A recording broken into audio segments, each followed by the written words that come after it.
Hi everyone. So today's topic, question came up. Have you loved someone so much you tried to understand them why they was hurting you?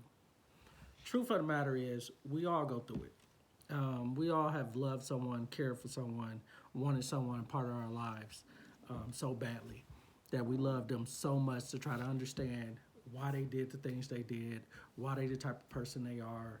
You know, some of it has led to let's just be honest, some type of form of domestic violence, regardless if it's emotional, verbal, controlling, whatever you want to call it. We all been through different variations.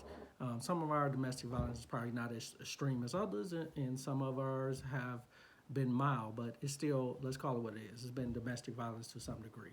But truth of the matter is, why do we stay around? Why do we love that person so much? Why do we want something so badly? And a lot of it really has to just do with, if we open and honest with ourselves, it has a lot to do with our upbringing. It has a lot to do with what we were lacking or what we thought we lacked. When the reality is we didn't lack as much as we thought. Sometimes people don't always come in our lives for a lifetime. Sometimes people come in our life just for a season. I remember people used to ask me, why do I constantly do for them when they can't do for me? The truth is, it doesn't matter what you can do for me. I'm not doing what I'm doing for anyone to try to get glory, to try to build myself up as this saint, as this worldly person who just always helps others. The truth is, I know where people have been. And sometimes you got to ask yourself, you're looking at someone and you're trying to understand them and you're trying to love them, you're trying to care for them. But take a step back and really just understand that perhaps you're not really helping them by doing all you do. You're making them worse off than what they really should be doing. You're becoming a crutch for them. I've been people crutches. I can be honest about that. Because if people need help out here, don't get me wrong. But at some point in time, people have to pull themselves up by the bootstraps and say, you know what? I'm going to do this for myself. I'm going to do that for myself. I'm going to make this happen.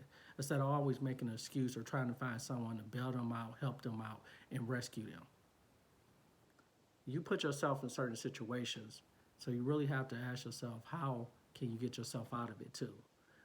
I'm not saying don't go about life trying to help others. I'm not saying don't go about life trying to understand other people's perspective, but at the same time, you ain't everybody rescuer. You can't be Captain America to everybody. You can't save everybody.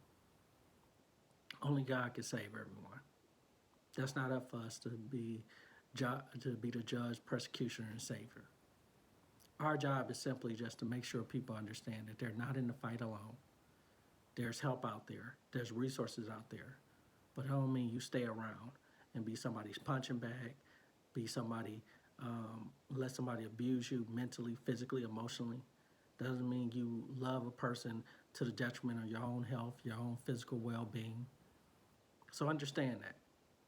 You can't save and rescue everybody, but you can provide people with resources, assistance, and then you can walk away while you still pray for that person. It's easier said than done, I know. But that's just my perspective on it. Maybe I'll just have a different perspective.